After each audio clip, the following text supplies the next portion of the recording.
Well,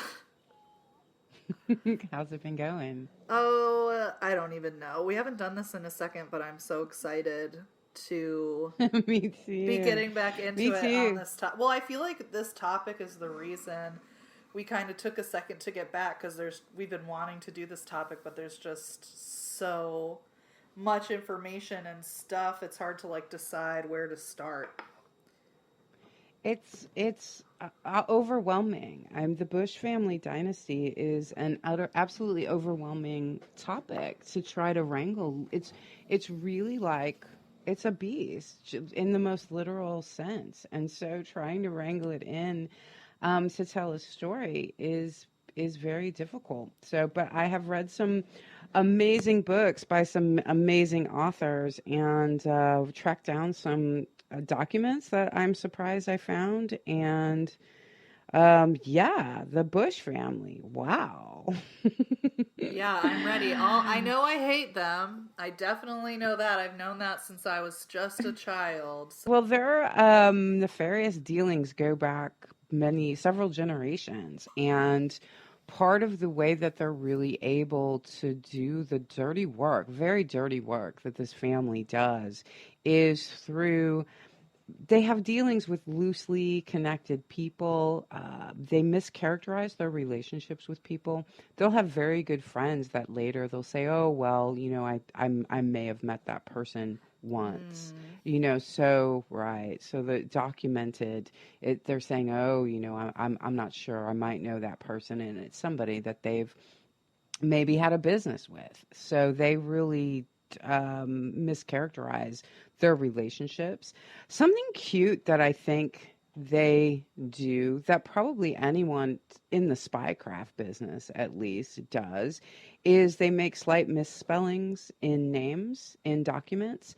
So if you can actually track down the person that they're talking about that they're putting in the document or in the book in the memoir, if you can track down this person, you can never really be entirely sure that that's who they meant. And they have a plausible deniability in it also. So they do these little things that I find, interesting to say the least.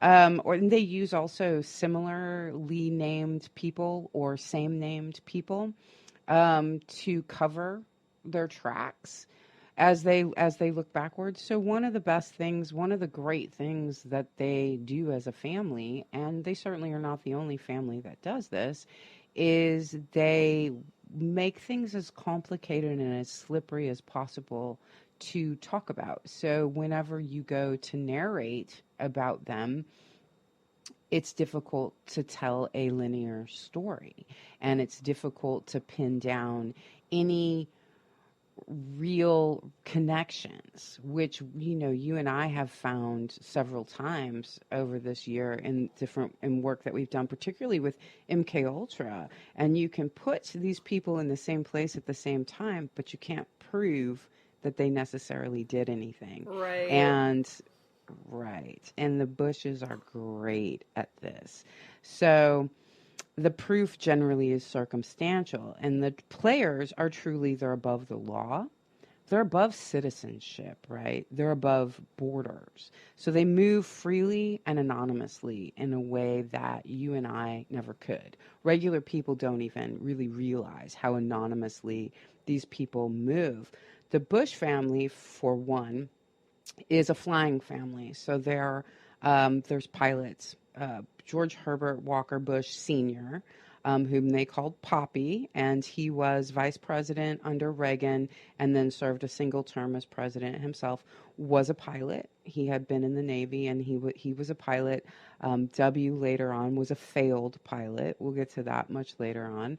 But this is a flying family, and this is really important on several levels in telling the story about the Bushes. But one of the things that it's important for is just to think in our imaginations, you're very wealthy. You can fly your own plane. So you can buy a plane, you can fly a plane, you can buy an airport anywhere you want to go.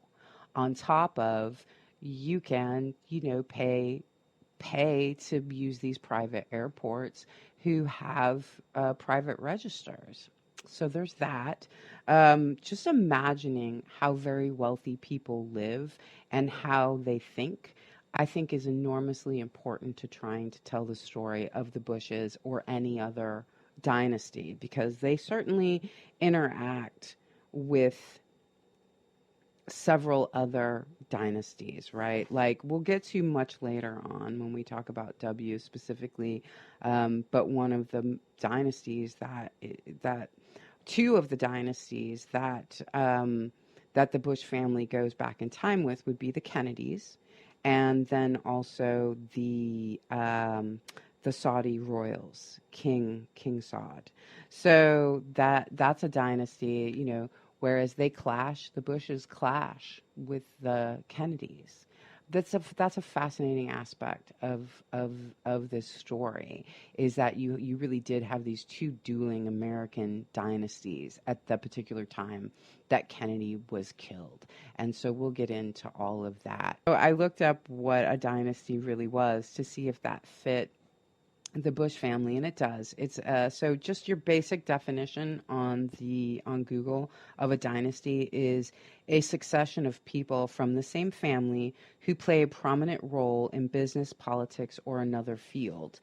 And if you look also in Wikipedia says that the Bush family can be connected to news, politics, sports, entertainment, and business, which pretty much covers your pillars of culture and society, right? Yeah. But I would say that that they even have this succession of people from the same family playing a prominent role in other fields. In particular, I think what's enormously important here is they play a big role in intelligence, in American intelligence agencies, specifically the Central Intelligence Agency. So that's another place Yeah, and where they I think hold. an argument could definitely be made that, and we are kind of making it, that intelligence is the most powerful tool in modern, like, life in order to control people. It's like gaining intelligence and then using it against them is how, like, everything is kind of being controlled and suppressed right now. Absolutely. Absolutely. I got to chill on that. Aw. Absolutely. Another important word here is nepotism, which is the practice among those with power or influence of favoring relatives or friends. So it's a human tendency to favor what's close to us, to favor what will favor us back, to favor our family, our friends, people who are close to us. It's more about proximity and interrelatedness than it is same languages or same religion. It really has more to do with proximity and what can maintain your survival. So, but in nepotism, so just to put it in terms of like our everyday life, like if like you and I are high school friends and your mom owns a hair shop and I'm looking for a summer job. She doesn't hang up a sign that says help wanted that opens it to the public. She's like, oh, didn't your friend Michelle want a job for the summer? Well, she can be a receptionist for me, right?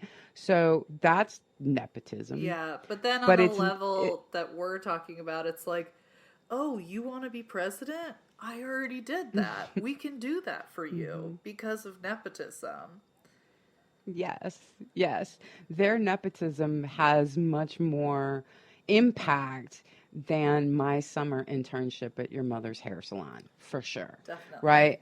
So, right. So this human tendency on that level is incredibly destructive.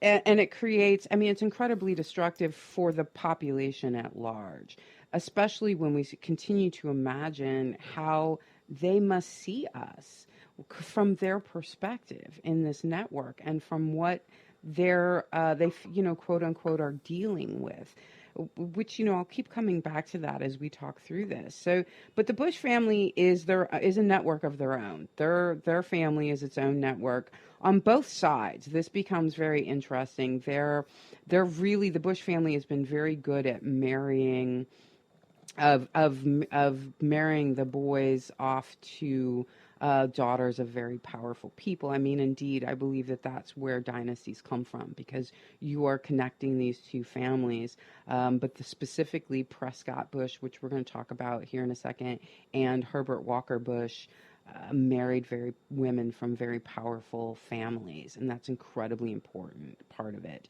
So they're connected in their own family networks on both the paternal side and the maternal sides.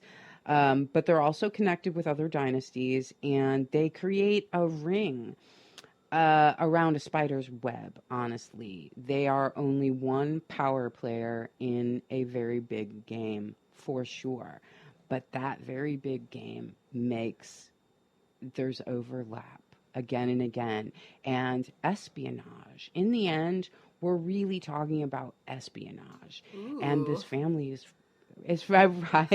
It's very exciting, and I think that that's the other thing to remember too, when you're at, because some of the things that the Bush family does, that any dynasty does, is they're horrendous things. And when we think to ourselves, well, how do they sleep at night?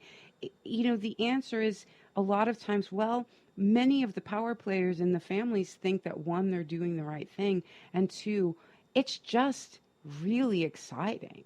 It's exciting to be involved in these families, this global espionage in this way. So I feel like that answers at least part of the question of how do they sleep at night.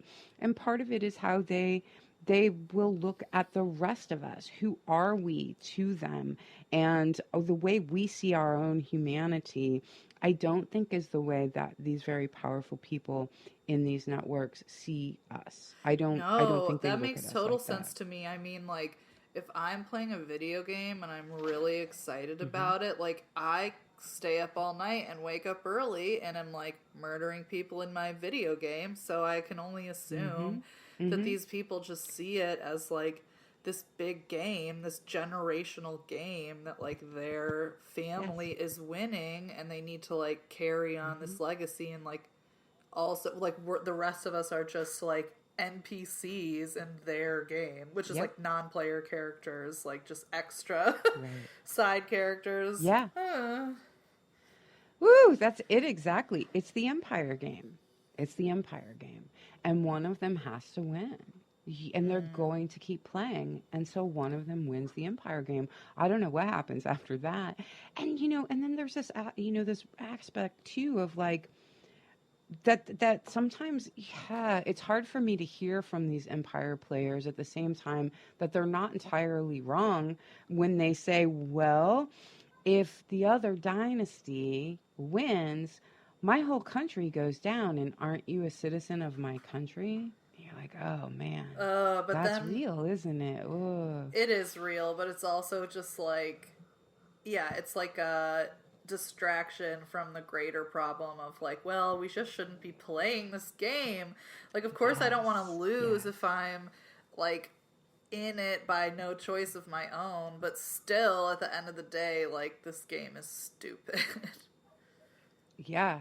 Well, it's incredibly deadly, and I am really coming to a head in these years. It seems, at least for this round. Who knows how many times the Empire game has really been played on this rock we call Earth, right? Right. But the Bush family, we will find connected to the biggest news stories, global news stories of the last 70 years. Both here in the United States and around the world, the Bush family has connections to the biggest stories that we've heard. And and I mean pretty much every major event has their fingerprints on it somewhere. Like I say, the CIA, the creation of the CIA, which I certainly consider a major event, they're involved in that. The Iran Contras, they touch on that. The drug war, obviously, Trilateral Commission, they're part of that. The Gulf Wars, I mean, in particular, that what we call in America the first Gulf War, that happened in the early 90s, very much a Bush situation. I think, will be able to put their fingerprints on Bay of Pigs. It's just is kind of endless. Um, so, Yeah, so wow, the that was last 70, that list is like every major event in the past 150 right. years. Right, which is to say nothing of the Oklahoma City bombing, 9/11, the Patriot Act. Empire players play this lifelong game, and they know that a single generation, which is 20 years of propaganda, can have this enormous impact because it gradually takes the next generation into the next step. The propaganda of one generation into the next is very much that frog in water type of concept that I think we're all familiar with. If the water's just getting warm, you just slowly you acclimate as it goes along. And they know that. And for them, 20 years is not a very long time. This goes back to this dynasty thinking from Hannah Arendt. In her book, The Origins of Totalitarianism, which I highly recommend to anyone, she talks about enterprise itself, which enterprise is the philosophy that the original mercantilists brought into the world, which is carried on. Capitalism itself is a continuation of mercantilism. Actually, it goes mercantilism, industrialism, which the Bushes are an industrialist dynasty. So it goes mercantilism, industrialism, and then really capitalism. And then now we're at, I think, what some people call excessive capitalism or late stage capitalism. At any rate, it's even a continuation on from the original concepts of capitalism. So, but what she talks about in enterprise itself is that enterprise, it requires a constant frontier to essentially invade, right? But that's not the words that the industrialists or the mercantilists or the capitalists use. But it requires this constant frontier. So for many centuries, this frontier has been land, which is the original concept of manifest destiny on Turtle Island, which became America, right? And among other countries of the world. Various armies and nation states, sovereign nation states, have been invading and conquering and colonizing people for a very long time on land, right? Mm-hmm. So while there is unconquered land left on the earth, there isn't much of it left. Most of the soil, the terra firma, has been conquered and colonized. So where do you go if you're a capitalist? What do? You need constant frontier. You need infinite growth on a finite planet. So you're out of land. They moved, oil, gold. These are all things that have been conquered. So what winds up being left but the mind, conquering and colonizing the mind, which is where a lot of these what we are seeing over the last, 100 years really is all about. I know you and I have talked about Edward Bernays and propaganda and public relations, right? And that becoming an art, a science, so on and so forth. So that's really what we've been doing for really like the last 100 years. This frontier has been colonizing the mind. And now we're really moving into what? AI, and we're moving into tech. At any rate, no matter what frontiers we create, they will always need to be invaded by the capitalist class. And in fact, they need that in order to continue. They will die without frontier to conquer. So I want to put all of that out there because I find it incredibly fascinating. And I think really important to where we're headed with tech, where we're headed with psychology, where we're headed with our health. It's constant manifest destiny at this point. Empire games. That's what it really is. Mm-hmm. So in the United States, the Bush family are direct descendants of a Plymouth colony, right? We've been talking about colonization. A Plymouth colony governor named Thomas Hinckley. So they're direct descendants of him. And perhaps even more important is Ashail Bush, who was, quote unquote, I love this. This is from Wikipedia. And his job was apparently just being an Oregon pioneer. So there's that manifest destiny. Right? There's that manifest destiny because being a pioneer, that's what you're doing. You're colonizing. It's savage. Being a pioneer is a very savage occupation, I guess.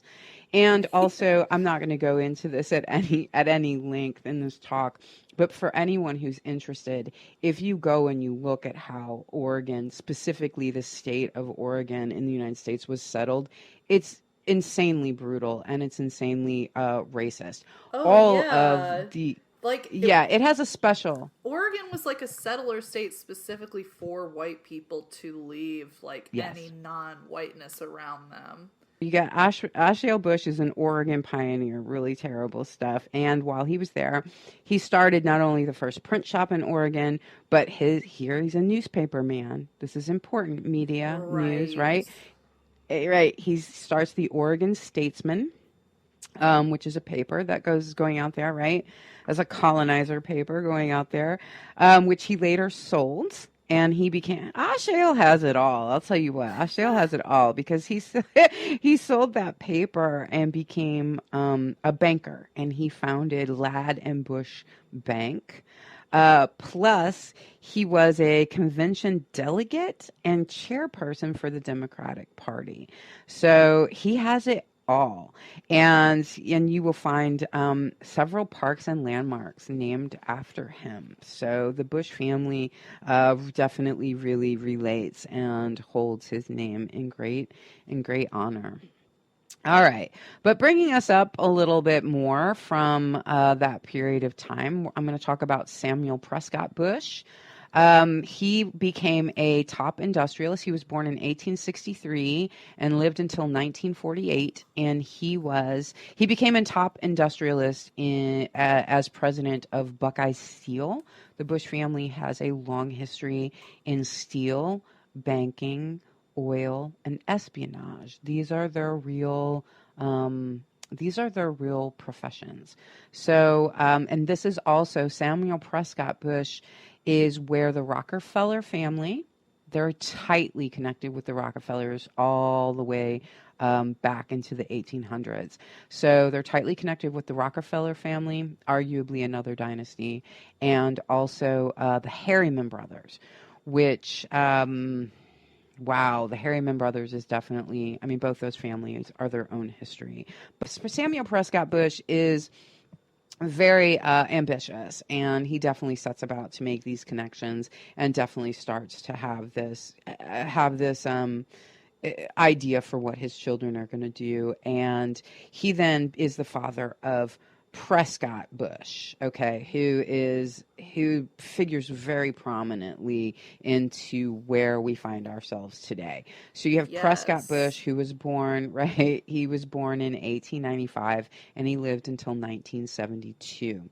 So he was a member of the very famous Skull and Bones, which Skull and Bones, he's a Yale guy. So Skull and Bones is the secret society that operates at Yale. And I think most of us have heard quite a bit about it. It was founded in 1832. So it predates Prescott's birth significantly, right? So it's not something that, it's something that's been around a long time. But Prescott takes a special place in this club. Because he is, and just, these are college kids. This is a frat boy thing, right?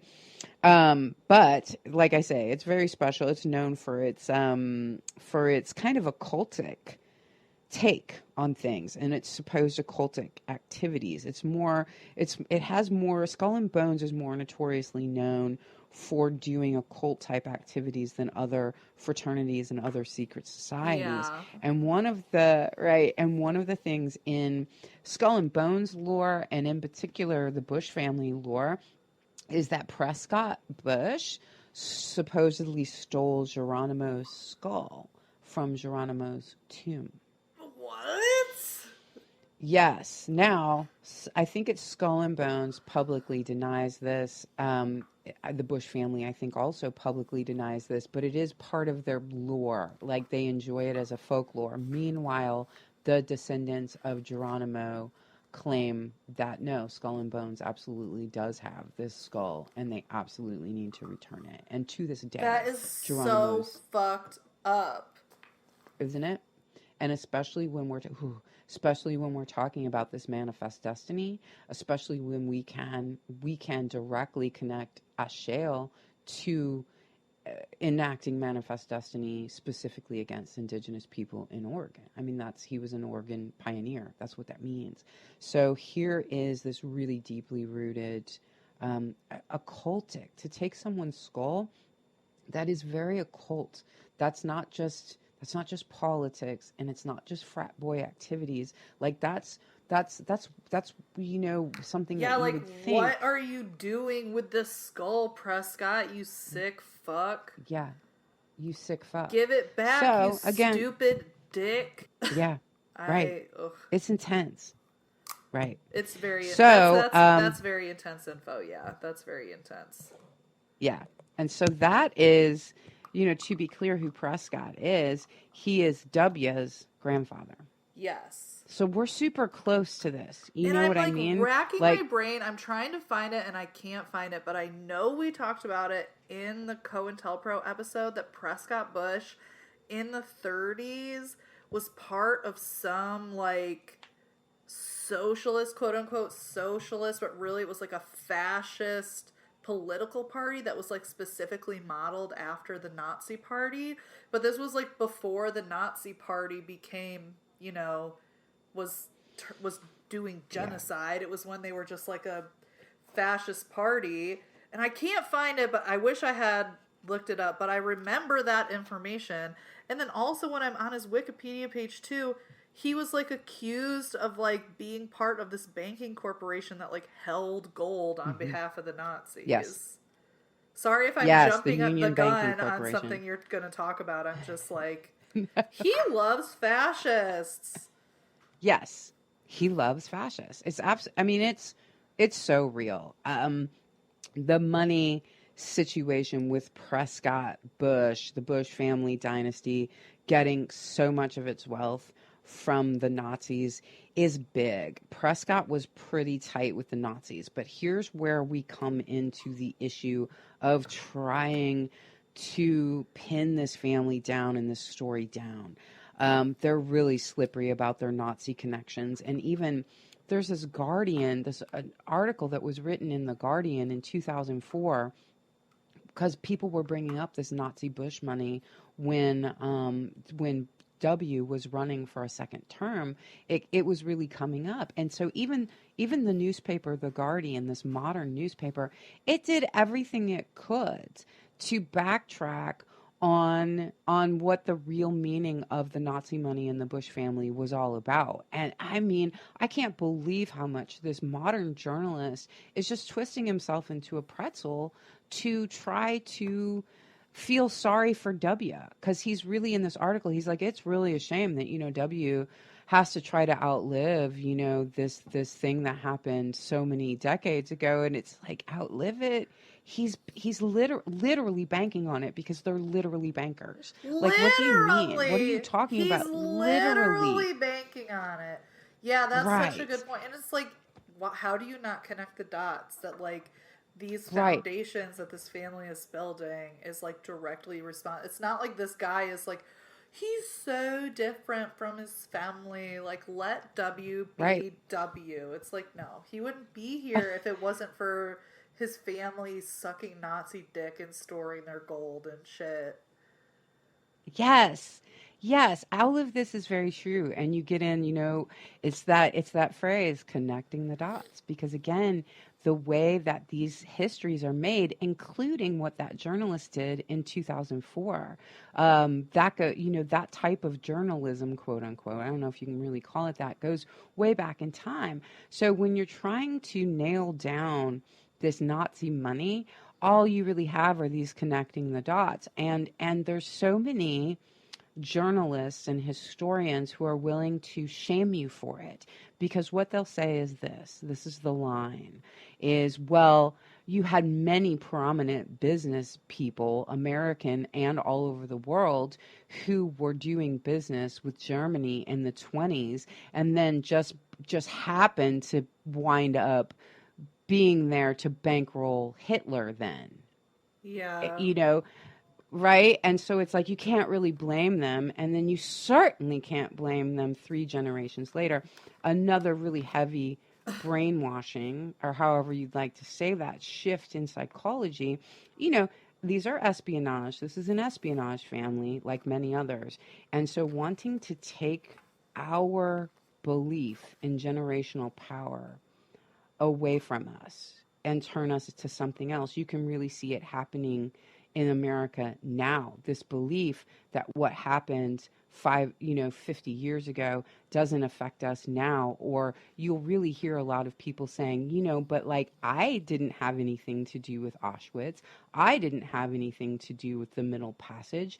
That doesn't have, what happened 100 years ago doesn't have anything to do with us. It's a very popular way to speak. And that It is is. definitely I feel something like even it is. though my timeline does not usually cross paths with the timeline of those opinions, they still do pop up. Like those opinions, it's Yes. like, oh, well, I didn't have slaves, so like, why are you coming at me for it? And it's like, Mm-hmm. you are not connecting the dots. That it's like, this is Yes. why things are so unbalanced right now, is because of stuff that happened 150 years ago. Like, we have to work to correct the imbalances from back then, because that's when it started and that's how it got us here today. So you can't act like we're just in a vacuum because, like, you specifically didn't have, like, chattel slaves working on your house, you know? Right. Right. Exactly. And that attitude, that opinion, that thought, I mean, it's actually, put into these quasi-intellectual circles that we'll see, in our media and on our social media often these days, and that has been dropped into the pool of public culture, because I really think there's different cultures, and what you and I are talking about right now is public culture. So what dynasties like the Bushes have really effectively, by running news and media and sports, all the things that we do all the time, religion, all of these other things, by running that, they have dropped into the pool this idea that redirects our thinking, our collective ability to think, and even to see them as these generational actors, as these generational dynasties. Their need to turn our heads away from being able to think about what they're doing is a big part of what they're doing. Mm-hmm. So that's right. That's part of, something else that I was introduced to, just kind of as a little bit of an aside to the studying of the Bush family, was I came across this bit that I find really interesting. We're kind of trained in our linear concept of history that, like, human beings have, over the past several centuries, evolved more out of fundamentalist religious belief. And so the fundamentalists that exist today are somehow holdouts from this old way of being. But what I just recently came across is that that's not actually true. Fundamentalism is a form of religion that was very much made popular by politicians and politics and what we're talking about right Oh, now. Interesting, interesting. right? So maybe we'll hit on that in a future episode to talk about that, because that became very fascinating to me, how creating, fomenting fundamentalism has been something politicians have done to create war scenarios. And that prior to their meddling with it, we actually engaged with religious myth in a much more creative and living manner than fundamentalist religion. Anyway, Hmm. I think that's interesting. So, yes, Prescott Bush, yes, Nazi lover, just period. Okay, Period. and he is No, but like, period. period. Like, Right. he thought they were so smart and great, and they were doing such a great job at, like, at the way that they conducted themselves politically. Right. Right. They were so organized and aesthetically pleasing, whatever. It was all, they loved it. So, Prescott Bush, and I'm going with the descendants of Geronimo, that Skull and Bones continues to hold their ancestors' skull. I believe that, and I firmly believe that Skull and Bones does do magic, or at least did do practice magic back in the day. Perhaps not now. There would be good many reasons to turn Skull and Bones into a regular college club at this point in time. But I do think at some point in time they were doing black magic. So 1944 to 1956, Prescott Bush is a member of, this is so interesting to me, the Yale Corporation, which is the governing body of Yale. So after he had graduated, he continued to be on this governing body of Yale. He was on the board of directors of CBS, which is a corporate broadcasting system, which is a huge network television station. And back in the day, you had 3 major networks, and everybody watched them when media was different than it is in our current time and space. Everybody watched those 3 networks. And a board of directors, for anyone who doesn't really get it, like, your board of directors may be paid or unpaid, and they may be active or inactive, but you do what the board of directors tells you. If you are the CEO of CBS and Prescott Bush, calls you and says, we don't like what you did, you change what you did. Okay. Board of directors has enormous power. They have power over the CEO. So for anyone who doesn't get that. Yep. Also, then he became, so he was board of directors of CBS. So he's having lots of say, overriding say, in what that broadcasting company is doing. He becomes the senator. For Connecticut from 1952 to 1963. He's a senator for a long time. And then he is also, and you were discussing this, a founder and a director of the Union Banking Corporation. All right, so okay, sorry, UBC. No worries. No, I'm glad you did. So UBC, yes. I'm going to have to keep looking at what the full is. UBC is the Union Banking Corporation. And also, he's a founder. Prescott Bush is a founder and a director. One of the other directors is a Harriman, which is huge because he's the son. It's Averell Harriman, who is the son of E.H. Harriman, who is a U.S. railroad magnate. Now, I want to stop for a second, discuss what that means. Because as much as, like, sure, we've been trained to love businessmen, and they work so hard and they have so many visions and blah, blah, blah. When we are talking about the railroads in the United States, here's what we are talking about. When the 13th Amendment was signed into the Constitution, essentially ending chattel slavery, we had what were called after that the freemen. Now, the freemen were not as free as we would like to think in modern times. There were many people who didn't know they'd been freed, so they stayed on the plantations. Coming into the North cost an enormous amount of money. Back in the day, I think it was $50, which would, in 1990 would have been $5,000. I don't know what that would be right now. So you're going from people who were never paid, and they need to pay these costs to get into the North. So this idea that, slavery just ended and everything's been coolio since then is very far from true, right? And this is when, as you and I have discussed, the slave patrols became official cops, and they were still returning, quote unquote, freemen to plantations, so on and so forth. Okay, but so for freemen who did, and women, obviously, but that's the word that was used at the time, when freemen did make it into the North, they would work for a pittance, right? For almost nothing. And so what you had is you had a culture of the women would typically, if they could, they would either go to work for white families doing the same thing that they had done as slaves, or they would, if they could, open boarding houses. And what they would do is they would board the freemen who worked on the railroads. The railway system in the United States, this is my point, was built by freemen. And you could potentially call this, if you could potentially see what happened with the building of the railroad and how freemen were utilized to continue slave labor off of the plantation, right? That is so much right? These businessmen like E.H. Harriman, they wanted slavery to end so they could poach the labor.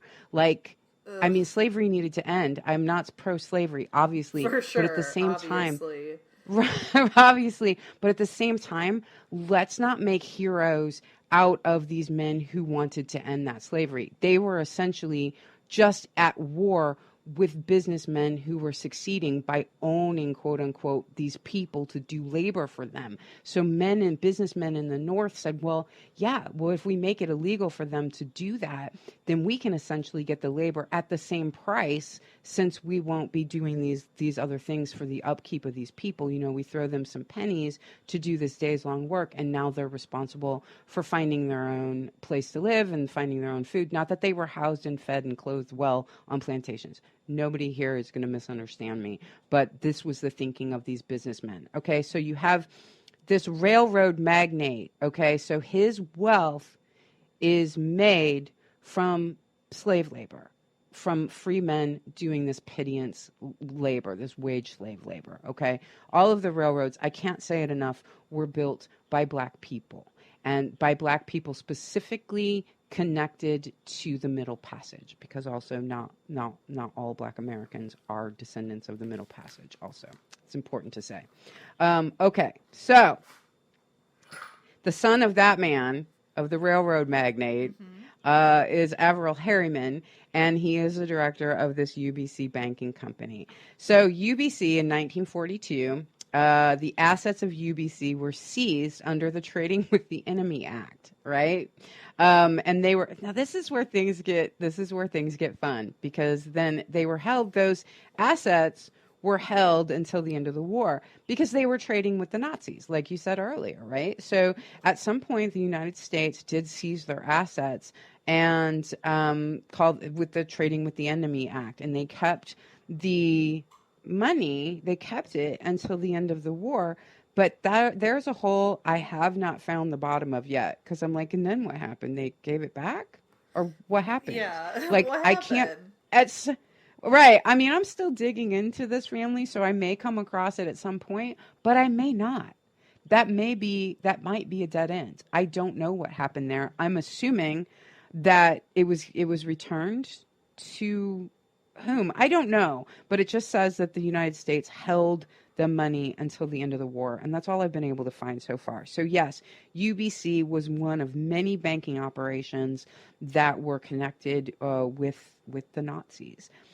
All right, so this is all still Prescott. So 1931, Brown Brothers and Harriman is created, which is a merger of Harriman, the business, the industrialists, and the Brown Banking Company. And what's fascinating about this is when I try to get information on Harriman and what the Harriman Company was at the time that it merged with Brown, the internet consistently throws me back to Brown and Harriman, which still exists.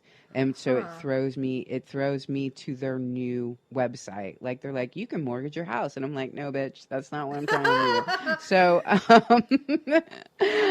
so I wanted to put that out there. Some of this information in this way can be what seems like an easy question, like, well, what happened to the money at the end of World War II, is not an easy question. Yeah. What was Harriman Company at the time it merged with Brown actually winds up not being an easy question, or not one that should be as easy for us in the age of the internet, right? This should be very simple. I should get that from a very few keystrokes. That should not be hard for me to find. So UBC and the Brown Harriman Company bought and shipped millions of dollars in gold, fuel, steel, coal, and U.S. Treasury bonds to Germany, both feeding and financing Hitler's buildup to war. Okay. So UBC and BBH, which is the Brown Brothers and Harriman Company, both of which include Bushes, directly directly bankrolled Hitler. So that's just the way it is. And there, as much apologia as you'll find, um, I don't agree with it. But it's the amount of apologia that there is for this is actually frightening, because everything I run across when I'm like, aha, Nazis, every single journalist and historian just about that I'm running into who is not thrown into the bottomless pit of conspiracy theorists anyway, says, "Oh, well, now you know everybody was doing it." And I'm like, "Were they? Were they really?" So anyway, I'll put that out there. Yeah, and it's like But they even in this Wikipedia page of Prescott Bush under the Union Banking Corporation, it's like historians agree that the with the assessment that Bush was not a Nazi sympathizer. It's like, okay, I yeah. guess they were just giving them a ton of money for no reason then. I Right. don't know. Well, I mean, Sounds pretty everybody was doing sympathetic. it. Yeah, everybody was doing it right. Right, right. So you have these people, these colonizers, these manifested destinyers, coming together. The wealth that was accrued under the Nazis, combined with the wealth that was accrued from the continuation of slave labor in the North after the 13th Amendment, right? I don't have the best words for that because I don't feel like it's something people talk about as much as they should. But at the same time, this is where the power is coming from. This is where the money is coming from, literally on the backs and the lives of these people that we know historically have been through these terrible situations. All right, so Prescott Bush marries Dorothy Weir Walker, and was the daughter of George Herbert Walker, who was a banker and a businessman. He was a descendant of Maryland, quote unquote, slave owners, and the great grandson of a British, quote unquote, slave trader. Okay. So here we are. Now we've got Prescott Bush, who has Geronimo's skull, has this Oregon, pioneer, all this Nazi money, and he marries this, and also at this point, being, he eventually goes into business with somebody who made money from the free men, and then here you go, this banker and businessman who comes from this line of having made money selling and owning people. Mm-hmm. So that's Prescott and Dorothy. And there's less apologia about George Herbert Walker. If you look him up, there's less, because we know the Bush family more than we know George Herbert Walker, even though, his full name winds up being given to the son and to the grandson. So he's clearly highly idealized and respected by his family.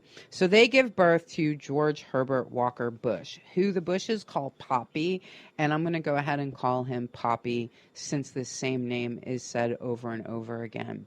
So Poppy was born in 1924 in the United States, and he died just in 2018, so not all that long ago. During his lifetime, he was a veteran of the Navy and a pilot. Again, I cannot stress enough how important it is that we have a flying family. Mm-hmm. And we can look ahead now a little bit to a little thing called 9/11. So let's not forget that we're talking about a flying family who's in banking, okay? Right. So he was a vice president for 8 years. He was a single-term president of the United States. Prior to that, all of those things, he was in the U.S. House of Representatives, and he was an ambassador to the UN, which also you can take back to Prescott, who had ties with. He may have been an ambassador to actually the League of Nations, which is the predecessor to the United Nations. They're actually the same entity, but they changed names after. That's actually interesting. That changed. It was the League of Nations until the League of Nations created Israel, and then they became the United Nations because there was so much issue with having created that state. Uh-huh. So anyway, you can take Prescott back was connected with the League of Nations, and then his son is an ambassador to the UN. So this is all going back to that, me getting that job in your mom's hair shop, right? Like this is like, oh, son, I was an ambassador for the League of Nations, you could do it too. So there's that nepotism. But also then one of his big lifelong issues is he's a director for the CIA. Mm-hmm. And this is one of the main things that I think is important in this family story. This is really where this espionage family stuff comes in. So let me riff on this for a little bit. So the CIA stands for the Central Intelligence Agency, and it was actually formed in 1947. But its predecessor, as you and I have discussed before, was the Office of Strategic Services, the OSS. Okay. So now, trying to trace Poppy's record in the CIA is enormously difficult. So we're going to try to do that a little bit. I am taking this now, gets this wonderful book that I recommend to everyone is titled Family of Secrets, The Bush Dynasty, America's Invisible Government, and the Hidden History of the Last 50 Years. And it's by someone named Russ Baker. So in 1941, Alan Dulles he was recruited into the OSS. So this is prior to the CIA beginning. And Alan Dulles is recruited into the OSS, Office of Strategic Services, in 1941. Now, Alan Dulles is his own show, definitely, is his own episode, definitely. You and I have talked about him before. Definitely connected with Nazis and Nazi money. Probably he can be located in Switzerland with an office during the time that the United States was escorting high-level Nazis out of Germany at the end of the war. So I think very many dots can be connected to Alan Dulles really creating these safe places to keep Nazi money. That's something you and I had covered before. Alan Dulles had his hands in MK Ultra, which is, I think, where we covered him before, right?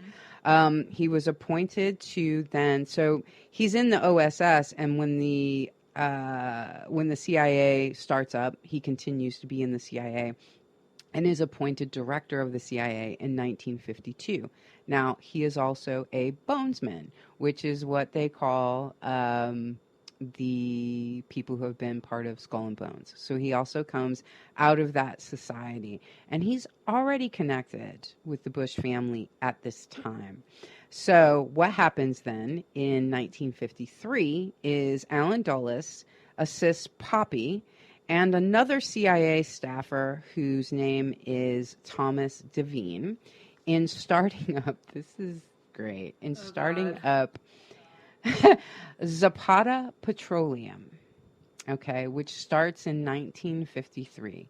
Now, Dulles is assisting them in getting it established, which I'm assuming has to do with laws and also getting other personnel to be involved, connected personnel, Skull and Bones type personnel, CIA type personnel. Nepotistic, yes, and espionagistic. Right, so he assists them in 1953 to get Zapata started, and I want to read something that's this is actually from a different book by James Hatfield, titled Fortunate Son, and we will talk about this book a great deal when on our episode about W. But I want to read something about Zapata from Hatfield's book, and it says Zapata Petroleum Corporation, drawn from Viva Zapata, the Marlon Brando film about the Mexican revolutionary. The entrepreneurs later said part of the appeal of the name was the confusion as to whether Zapata, a rebel leader who fought for land reform in the early 1900s, had been a patriot or a bandit. What? They like that. Yeah, they like that idea, right? Because what are they? They're not sure. It's so much fun. Am I a patriot or am I a bandit? Right. Okay, but that's only really part of it. That's where the name came from, and they like that. They're real attracted to that kind of idea, right? But the other part of this is that the Bush family is highly if not connected at the time, they are thinking ahead, as we've talked about before. Their ability to think ahead is something most of us can't really understand. They're thinking ahead, and they are establishing something with Cuban exiles. This becomes extraordinarily important, right? So Zapata, they are wanting to create a look of being rebellious, and they want to start this relationship with these Cuban exiles in Miami. All right, so all of this is all part of it. Later on, W will start a oil company that he calls Arbusto, which is bush in Spanish. So there is this continuous attempt. Yeah, there's this continuous attempt to, first of all, make their companies look like it's not their companies, right? So like Zapata Petroleum doesn't sound like an American company. Arbusto doesn't sound like an American company. So they want to establish that idea just to kind of throw everyone off the trail of them. But then those names also are intended to appeal to dissidents in other countries whom they want to control or utilize in some way. All right, so this all becomes very important, because what this really ends up coming down to is Zapata Petroleum, more than likely, was basically a front operation for CIA operatives. So it gave Poppy a reason to travel around the world with businessmen to come and go, because he's a businessman also. He's an oil man. So even during his time in House of Representatives, when it might be like, why are you traveling all over the world? It's like, oh, well, I'm an oil man. This is my business. It also gave operatives a job. It was not, there are many, many cover operations out there that are actually for covering espionage activity, and Zapata's probably one of them. So anyway, that's Zapata Oil, which never really turned a profit, and it never had to. So Alan Dulles is connected with that. Thomas Levine is another agent, and the reason that all of this is important is because the Bush family continues to deny, probably to this day, you can't really, we can take Poppy's involvement in the CIA at this point in time back to at least 1963, but probably he was more part of OSS and has been in the CIA the entire time. We just can't really prove it, but connecting these dots, putting him in this group of people in this front company, this fronted oil company that's using this highly suspect name for its company, is putting him in some pretty terrible company. If you and I were to keep company with certain people known to do certain things, that would certainly come up in our trial. What I mean? Oh, yes. So, right. So, I mean, it comes up, on our social media when NSA is watching everyone's social media. They're putting us into groups, and they're by association. So I think the Bushes can be given that same treatment. But the name for the company is strategic in its understanding. So Thomas Devine is one of Poppy's partners there, and I want to read something from, now this is from Russ Baker, and this is about Devine. This is about Thomas Devine.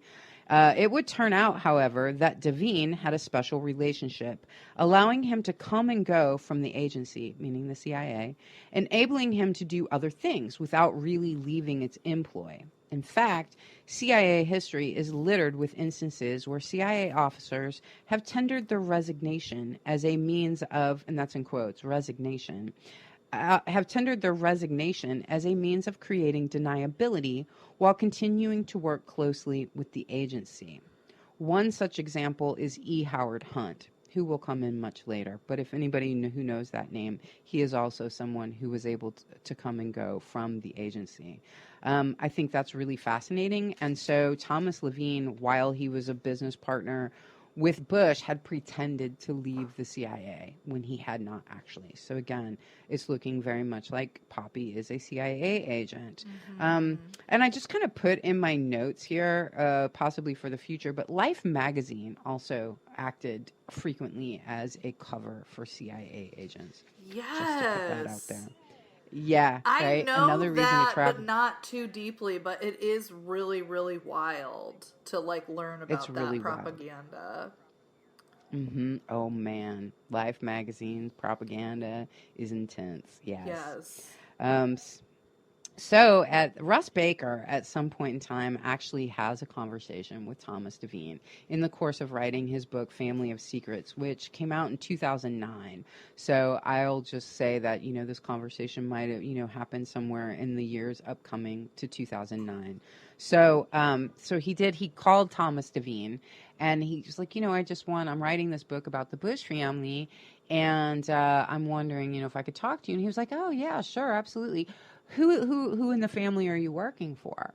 And Russ Baker says, well, this isn't like really an authorized biography, so I'm not, working for anyone. And, Devine's like, oh, well, I'll call you back. And so, right? What? Yeah, right? Oh And my so, God. Russ Baker says in his book, he says, surprisingly enough, he did call me back 2 weeks later, having checked in with his old friend, Poppy, and explained that he'd been told by Poppy not to cooperate. But this is the conversation, right, that they had, and I think that this is really, really interesting. So Thomas Devine says, well, the notion that I put George Bush in the oil business is just nuts. And Russ Baker says, well, it says that in the CIA memo. I didn't make it up. And Thomas Devine says, that's the trouble with you guys. You believe what you read in government documents. And Russ Baker says, so you think somebody put that in there deliberately and that it was untrue? And Devine says, I think they didn't know what they were doing. I wish you well, but I just broke one of the first rules in this game. And Russ Baker says, what is that? And Devine says, do not complain. What? Yeah, That's it's insane. good, isn't it? That's insane. That's it.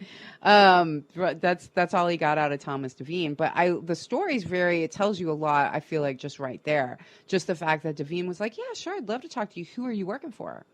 Expecting Devine to say Poppy or W or Bar, Babs, whatever.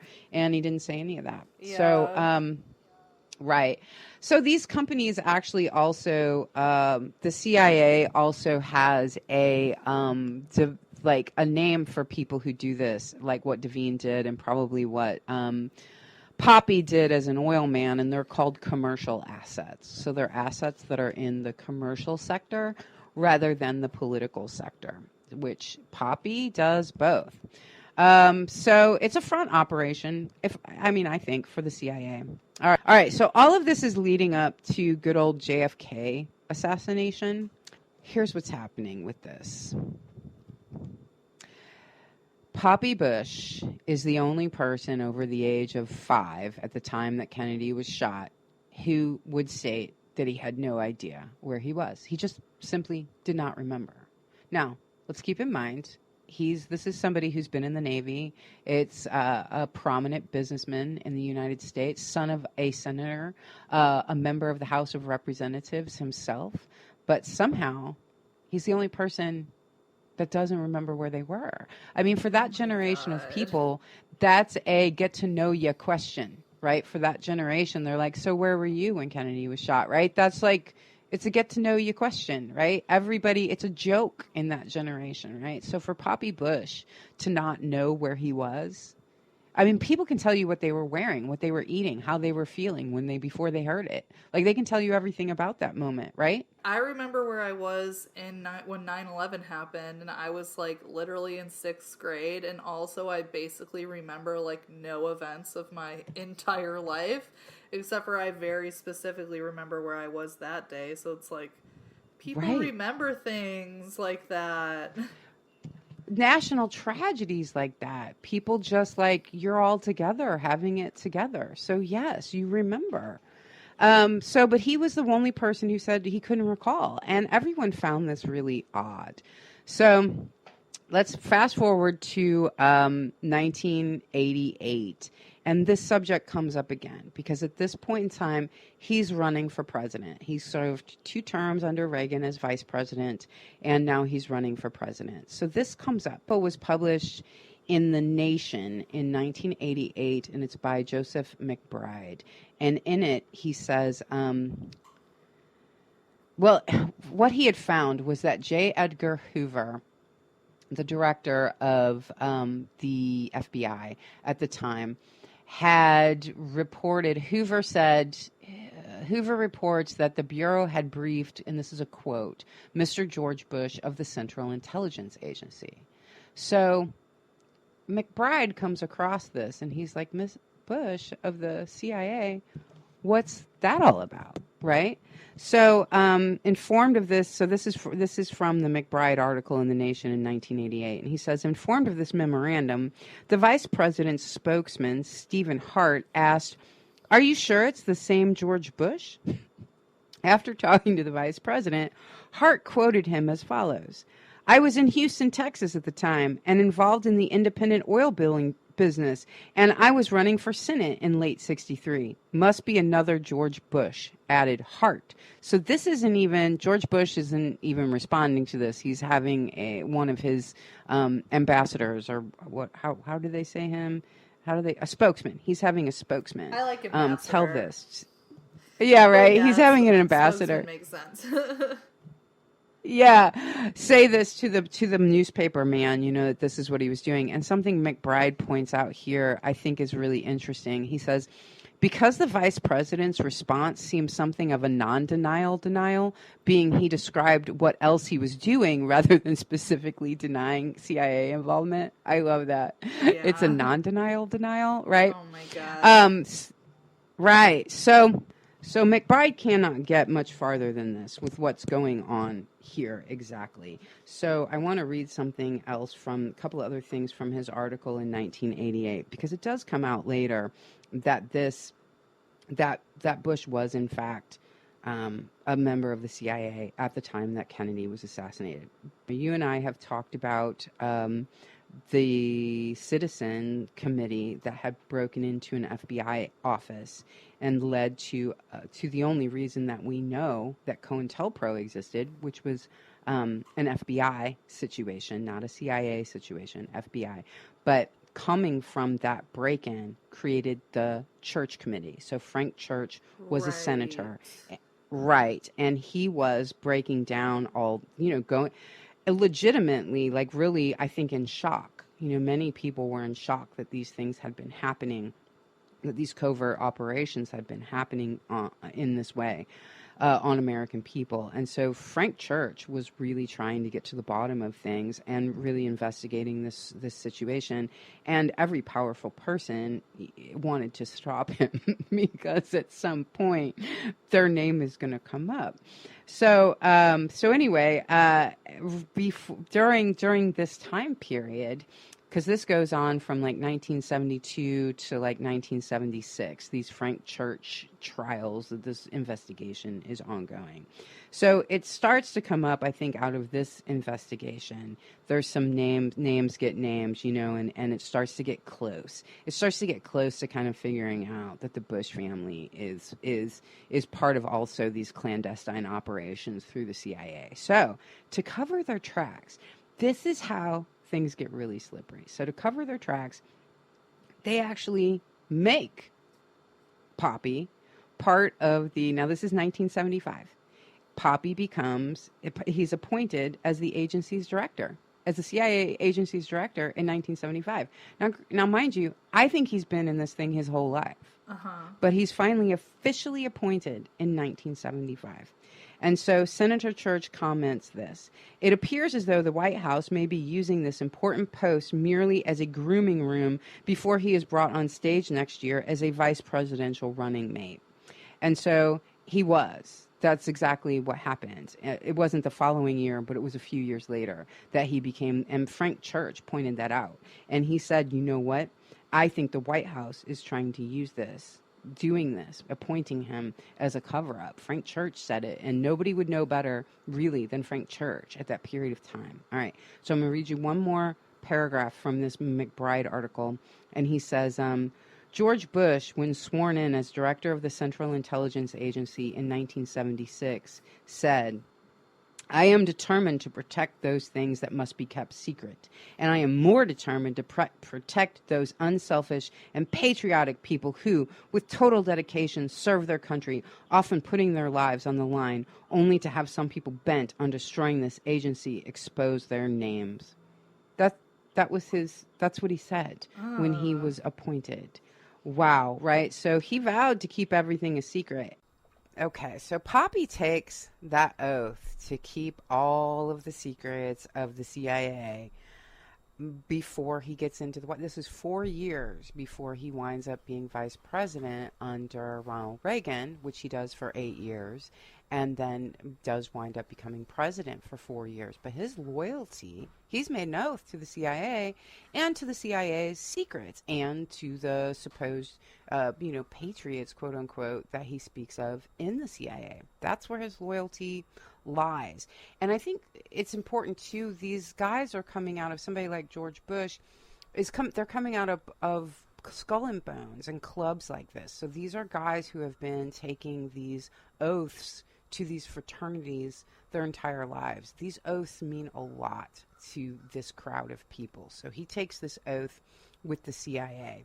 Now, that article that I was quoting from, Joseph McBride, that's coming out in 1988. This is right when Poppy is running for his term of the presidency, which he will win. Of course, we don't know this at the time the article comes out. So the article is downplayed along with another piece I'm going to mention here in a minute. The media is downplaying Poppy's potential involvement in the CIA in the 1960s, but the public interest in whether or not Poppy was part of the CIA in the 1960s is rising. This is a time when that interest is really rising. So to go back to what spokesman Hart had, Bush's spokesman, his ambassador, had said to Joseph McBride when Joseph McBride tried to contact Poppy about this George Bush in the CIA who'd been briefed on the JFK assassination. So when McBride, the journalist, tries to contact Bush, he gets the spokesman Hart, who says, no, you must have another guy, right? So at the time of the article, they can't find this other person. And actually, something very interesting happens here. So the Washington Post winds up putting out something at this time. So even though this article is being, Joseph McBride's article in The Nation is being downplayed and tried to set aside, it does prompt the CIA to do something they've never done before. And it actually winds up being published in the Washington Post. So I'm going to read it. It's just a few paragraphs, and it's directly from the CIA. And this is the Washington Post. So it says, the CIA departed from its usual practice of staying mum on who it employs to dispute a report that Vice President George Bush was a CIA operative in the early 1960s. CIA spokeswoman Sharon Bosio said Tuesday that a George William Bush, who worked the night shift at CIA headquarters during that period, apparently was the Mr. George Bush referred to in the recently discovered FBI memorandum. The Nation magazine, in its July 16 issue, had suggested that the vice president, who was appointed CIA director in 1975 by President Ford, may have been the person referred to in the 1963 memo by then FBI Director J. Edgar Hoover. In that memo to the State Department, Hoover voiced the FBI's concern that anti-Castro groups in Miami might use the assassination of President Kennedy as the rationale for undertaking an unauthorized raid against Cuba. The substance of the foregoing information was orally furnished to Mr. George Bush of the Central Intelligence Agency, the Hoover memo stated. The magazine article, that's the Nation article, speculated that the vice president used his Texas oil business as cover for clandestine CIA activities in the early 1960s. That's Zapata oil that we talked about earlier. The vice president denied the report. Ms. Bazio said that while the agency usually does not confirm or deny employment or association with the CIA, in this case, we believe the record should be clarified. Previously, the CIA would not comment on the article or on the possibility that Bush may have worked for the agency more than a decade before he became its director. Ms. Bazio said that the other George Bush, not the George Herbert Walker Bush who is vice president, worked on the night watch at CIA headquarters. This would have been an appropriate place to have received such an FBI report. This was apparently the George Bush referred to in the Nation article, she said. George William Bush left the CIA in 1964 to work for the Defense Intelligence Agency, which he has since left. His current whereabouts are unknown, the CIA official said. So, McBride's article caused the CIA to do what they don't do. I love how it says here too. We generally neither confirm nor deny, because that's such kind of a joke in our culture. I neither confirm nor deny that, right? And it actually is. It actually is the way the CIA talks, but this time they did it. They denied it. So they denied that happened.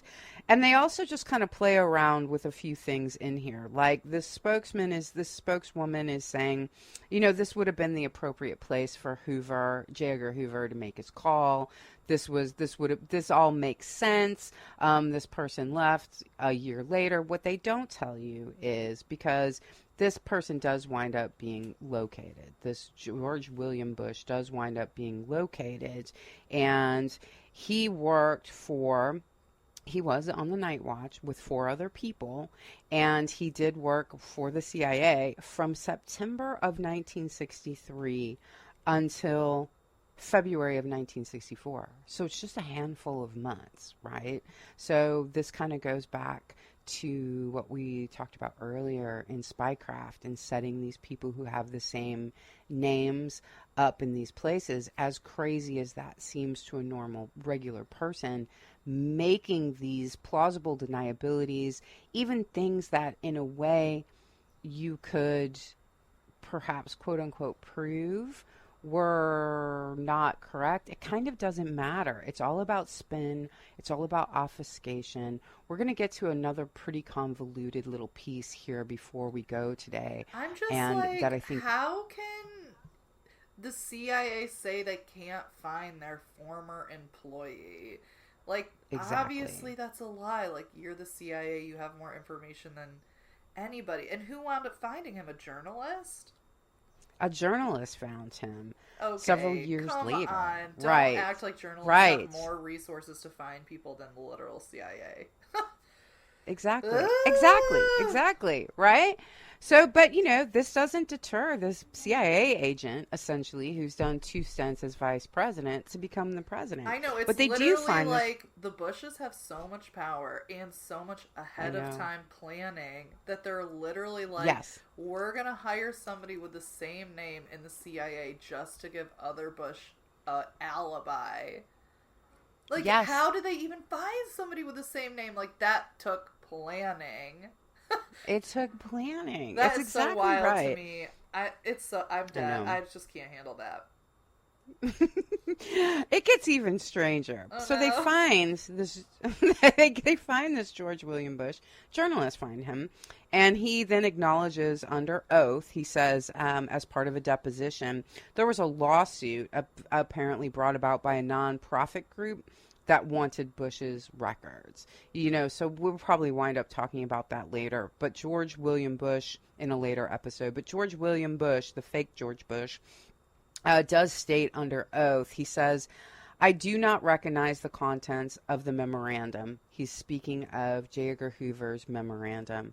I do not recognize the contents of the memorandum as information furnished to me orally or otherwise during the time I was at the CIA. In fact, during my time at the CIA, I did not receive any oral communications from any government agency of any nature whatsoever.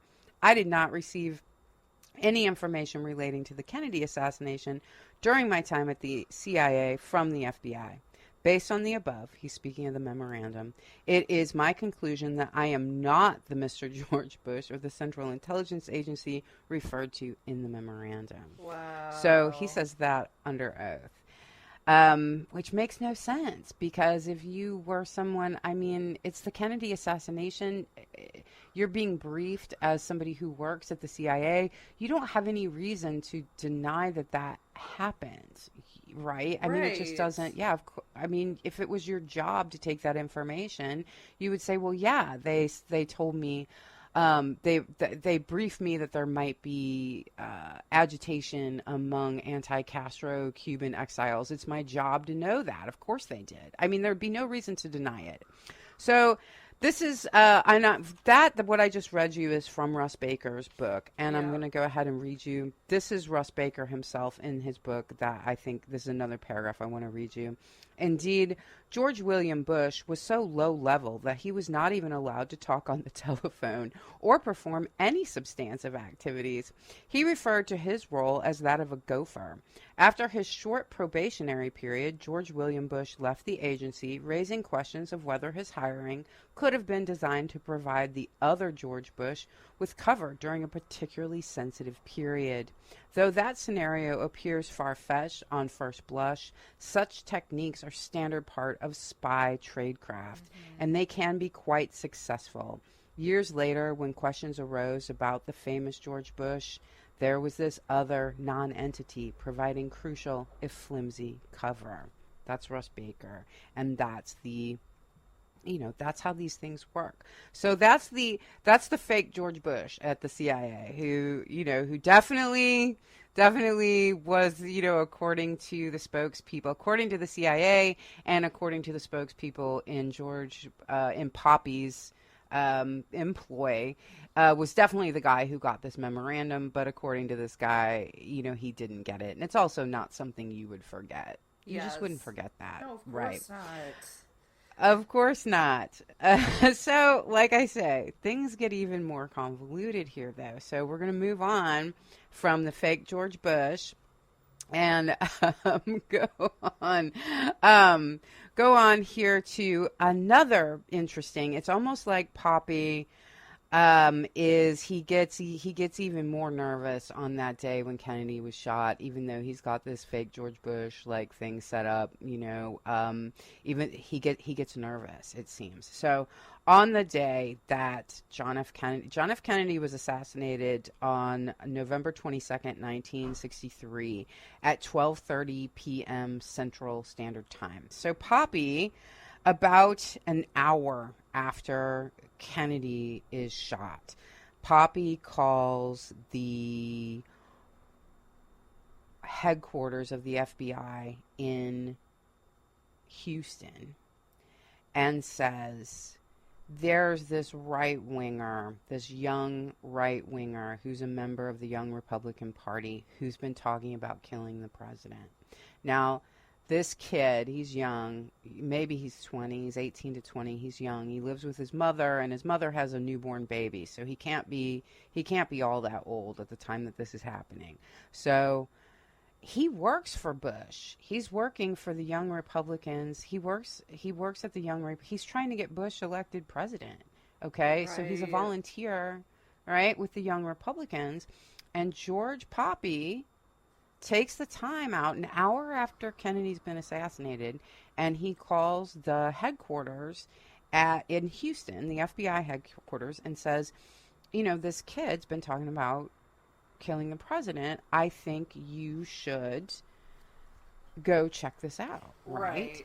So this kid's name is James Milton Parrott. So things get really crazy around this story, and I'm not even really, it's unclear as to why Poppy felt like this was important. I almost just from doing this research the way we've been doing, I'm like, I think he got cold feet, and he thought, I need another thing, right? So he turns in this kid, James Milton Parrott. So on that day, that Kennedy was shot. Kennedy at 12:30 p.m. Central Standard Time. And so all of the timestamps that I'll mention here are in that same time zone. So this is all happening within the next couple of hours from when Kennedy has been shot. So shortly after that, the FBI dispatches agents to go to the Parrott house, which he's not there. But they speak to his mother, who says, no, he's been home all day helping her care for her brand new son. That's a baby, like I said, right? So she provides that alibi. And then she also says this, that shortly after 1 p.m., a Mr. Reynolds came by their home to advise them of the death of the president and talk to her son about painting some signs at the Republican headquarters, okay? So this Reynolds, his name is actually Kearney Reynolds, who will not remember going by at the house and asking James Parrott to paint some signs. But according to the mother, at 1 o'clock, which would be a half an hour after the president is killed, someone from that her son works with as a volunteer at the Young Republicans headquarters says, hey, will you paint some signs for me? And remember, this is 1963. People had a tendency to drop by each other's. That wouldn't be that unusual, right? It wasn't today you would never do that. You would text. Yes, exactly. But back if then, anybody shows up to my house, I am locking the doors and shutting all my shades. Absolutely. We're like, who? What is that? How dare they? But back then it wasn't like that. People knocked on your door and you tended to just open it and say hello. So it was just really funny. It's really changed in the culture. But anyway, Kearney Reynolds doesn't actually remember asking for the signs to be painted. But the other thing is that both Reynolds and James Parrott put the visit between 1:30 and 1:45. The president's death became public at 1:38 Central Time. So the public knew about Walter Cronkite says it on television an hour and 40 minutes after it happens, okay? So now, while Parrott doesn't remember being there at 1 p.m. to ask about painting the signs, the mother says that, yes, he was here at 1 p.m. about the signs, and he told us about the president. Now, of course, she can misremember, but keep in mind, this is the same day. Right, and people, She's like saying we were that saying on the same day. earlier, people don't really, not remember the events of these days. Right. They're really exactly kind of burned into our minds. Right. I mean, she's probably like, oh yeah, I was wearing the apron with the little cornflowers on it, and I was making this for dinner. I mean, she probably remembers all of that on that day. Okay, so at any rate, this Parrott says the extent of his dissent was picketing members of the Kennedy administration when they came to town.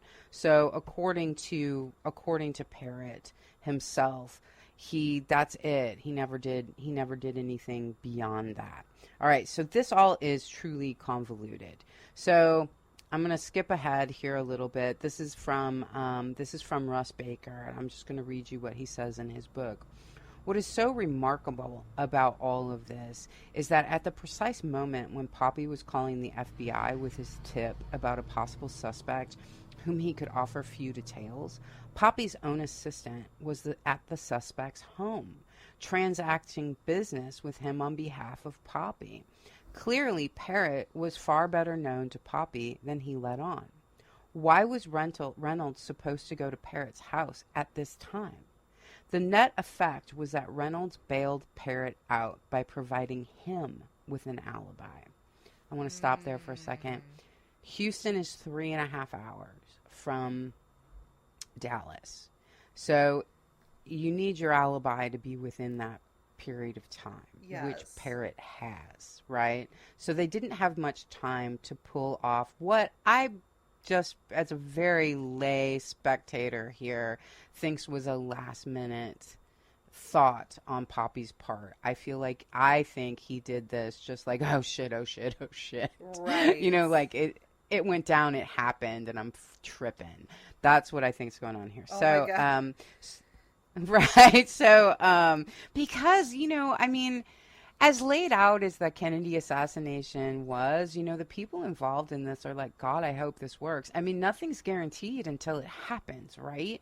And then after it happens, I can't imagine the kind of the chemicals and hormones that must be rushing through your body and your mind and your thoughts after you pull off something like that. I mean, allegedly, if he's Right, involved, but the allegedly. question, right, the question is valid, and I think that that's a problem. Yeah. Okay, so the net effect was that Reynolds bailed Parrott out by providing him with an ally. Thus, Parrott became Poppy's alibi, and Poppy's assistant became Parrott's. Everyone was taken care of. While the point was to generate two separate alibis, drawing attention to their interconnectedness was problematic, because when the full picture emerges, the entire affair appears to be a ruse to create a paper trail clearing Poppy, should that become necessary.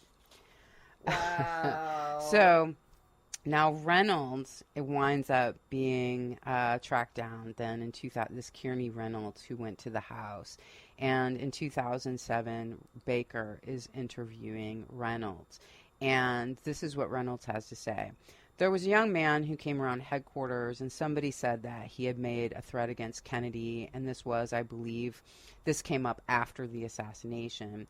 The end result was it suggested that I contact the Secret Service, the local Secret Service, and I accompanied this young man, Parrott, and we went down, and this was kind of a strange kid, mild-mannered, quiet, kind of seemed to be living in another world, and I took him down one day, escorted him down there, which is really odd, first of all, that this person, this Kearney person who is, I mean, to put it, this would be like, if you were wanting to campaign for, a presidential candidate for some reason, you would be going down to, essentially some like community center, and there'd be, with volunteers down there. That's who Parrott is. You'd have your little paper name tag on, and you'd be phone banking. That's really what Parrott is. And then this Reynolds person maybe would be being paid, having a paid position, but they would just be the person running that community center. Like there's the name tags, there's the phones, there's the cookies, the bathrooms are in the back. That's what this person does. Why in the world would this person be escorting someone to Secret Service? Why not the police? Why not the FBI? Like it makes zero sense, really, from when you look at what a simple role this person is actually playing. Yeah. So, right? If that's the role they're actually playing, I mean, but it could be, and it also could be this though too. You're campaigning for this presidential candidate. Who they're celebrities. Presidential candidates they're celebrities. Right. And so if you feel like you have a relationship with that person, like, oh, we click or whatever, and that person's like, hey, could you escort this person down there? You might just feel like, oh, well, that's because we're kind of friends. Because we click, we understand each other. So this person, this presidential candidate is just asking me to do this as kind of a friendly favor. So that's possible also, but all of it is odd and all of it is manipulative. Yes. So here's something else that Reynolds says, hesitantly, according to Baker. He says, he was just, and Reynolds is speaking of Parrott still. He wasn't your everyday campus guy. He just seemed kind of distant and remote, quiet, polite, soft-spoken, but didn't talk much and just seemed, distant.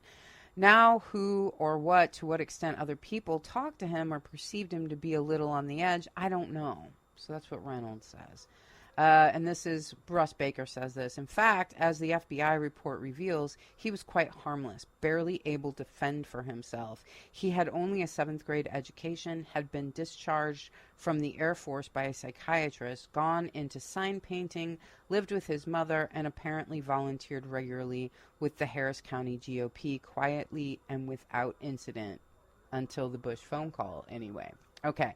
So Wow. that's so here's the Baker, this is just a couple of sentences. Baker says the cumulative result was that Poppy was listed in government files as having been in Tyler, Texas on November 22nd, 1963, while Parrott faced no long-term consequences for having been secretly accused. So that goes, and then even just covering the tracks of Parrott, giving Parrott an alibi, doesn't really mean that we've got this like Poppy Bush being like, oh, I don't want that freaky little kid to get in trouble, because I'm such a good guy. It Right. just, if the freaky little kid had gotten in trouble, then it would have prompted more investigation, which would have pointed back to Poppy, right? So Yes. even his providing the alibi for the freaky little kid is self-serving. I just want to point that out because I had shared this story with my mother the other day, and she said, "Oh, well, that was nice of him." I'm like, "Well, not really."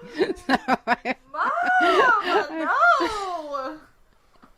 Yeah, right. I'm like, well, I mean, I'm glad he didn't get in trouble, I guess. But there's some other stories about this kid that come up that he was out, like later, years later. This happened in '63, but then later in like '88, this Parrott guy was still pretty into George Bush, and apparently he could be found out flyering for Bush to win the presidency with things that said no queers, no baby killing, and he was wearing a face shield to prevent himself from getting AIDS. So, he's a little bit, yeah. So he's, but that's the kind of person you want to point the finger to. That's Poppy went through his mind, and he's like, who's the weirdest person at headquarters? And it's like, oh yeah, it's that kid. So, all right. Wow. So the question then still remains, where the hell was Poppy? Like, what really was he doing? So now, after he does become president, he's president from 89 to 93. And then he loses the presidency to Bill Clinton's first term. So at that point, then, it's now time for what? It's time for the wife to write a memoir. You don't do this until it's all over. You don't write your memoir. Right. Oh my So it's time for Barbara to write her memoir. And by this point in time, he's leaving office in 1993. 10 months later, in the fall of 94 is when Babs's memoir is coming out. Now, by this point in time, you have the culture of what happened to JFK is definitely seated in the American imagination, and you have Oliver Stone's fictionalized version of events that came out. It was a really big movie. JFK was huge. And at that point in time, that came out in 91. And at that point in time, JFK was really long for a movie at that point in time. It was like 2.5 hours long. And which is still long for a movie, Yes. but now it's been done many times. Right. At that time, it was just like anything that was over 90 minutes long was unheard of, And so, I can remember not wanting to watch it and being like, I'm not watching 2.5 hours of fucking JFK. Right. Who gives a shit, And somebody was like, no, seriously, let's watch it. Here I got a 12-pack, and I'm like, all right, well, you said 12-pack, so okay. Let's do this. And then I remember just like I felt all the way in. I was like, oh my God. I didn't even notice that like 2.5 hours had gone by. I have a lot of problems with Stone's version of events, but and the way he did that film, and I have a lot of problems with that film.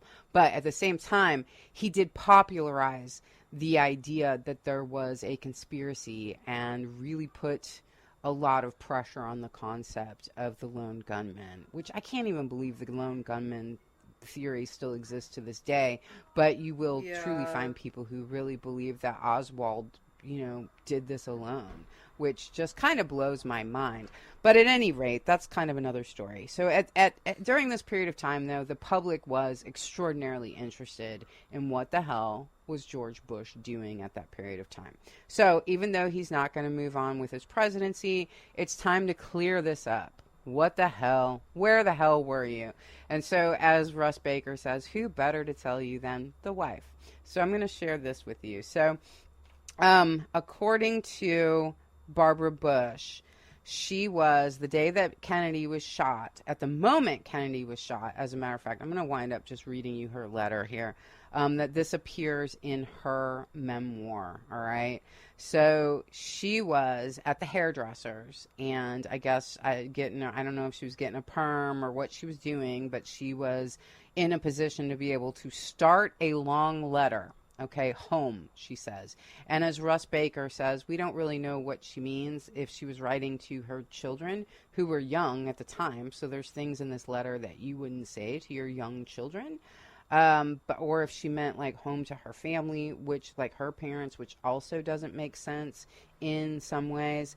But at any rate, I'm going to go, she starts the letter. I mean, this is just, it's a work of art, perhaps not a good work of art, but it's a work of art here. So this is the letter that Babs publishes in her memoir that she says, that she claims this is really what happened. So it says, "Dearest family, Wednesday, I took Doris Ulmer out for lunch. They were here from England, and they had been so nice to George in Greece. That night we went to ... And Russ Baker points out, he's like, the ellipses are left in the book. This is how she says the letter went. So that night we went to ... I am writing this at the beauty parlor, and the radio says the president has been shot. Oh, Texas, my God. Let's hope it's not true. I am sick at heart, as we all are. Yes, the story is true. And the governor also. How hateful some people are. Period." And the next paragraph is ... Since the beauty parlor, the president has died. We are once again on a plane, this time a commercial plane. Poppy picked me up at the beauty parlor. We went right to the airport, flew to Fort Worth, and dropped Mr. Zeppo off. We are on his plane, and flew back to Dallas. We had to circle the field while the second presidential plane took off. Immediately, Pop got tickets back to Houston, and here we are, flying home. We are sick at heart. The tales the radio reporter tell of Jackie Kennedy are the bravest I've ever heard. The rumors are flying about that horrid assassination. We are hoping that it is not some far-right nut, but a commie nut. You understand that we know they are both nuts, but just hope that it is not a Texan, and not an American at all. I am amazed by the rapid-fire thinking and planning that has already been done. LBJ has been president for some time now, 2 hours at least, and it's only 4:30. My dearest love to you all, Bar. Weird. Yeah, right. I mean, and as Baker points out, he's like, it's great. It's this perfect little letter of like, oh, everything's fine. Oh, no, the president has been shot. Oh, no, the president is dead. We're on a plane. This is what we're doing. I hope it's commies. And then it gives you the exact time that she finishes the letter. It's only 4:30. And that's the last thing she says in the letter. Weird. Like, it's so weird, and as Baker points out, he's like, I just, maybe. But he really points to those ellipses, which are really funny. I mean, you don't, and especially starting a paragraph, like the third paragraph, like the first paragraph ends with ellipses, then there's a second solid paragraph, and then the third paragraph begins with an ellipses. Like, that's a very odd way to write a letter for anyone, particularly someone who's very proper.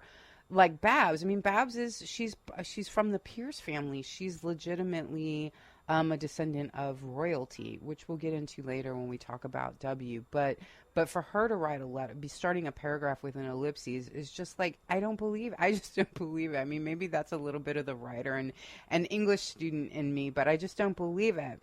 Anyway, the whole letter I find really unbelievable. Just fabricated after the fact, or you think she like cut parts out of it, or? I think that the letter is a complete fabrication. Oh. I think that's my personal belief at this time. If that changes, I will certainly let you know. But and it also doesn't in anywhere say, because again, this is 1963 that she's talking about. Poppy doesn't have a cell phone. So if they went straight from the beauty parlor to the airport. I mean, I guess he could have made the call to the FBI at the airport, but she doesn't anywhere say, Poppy thinks he might know, I mean, who knows?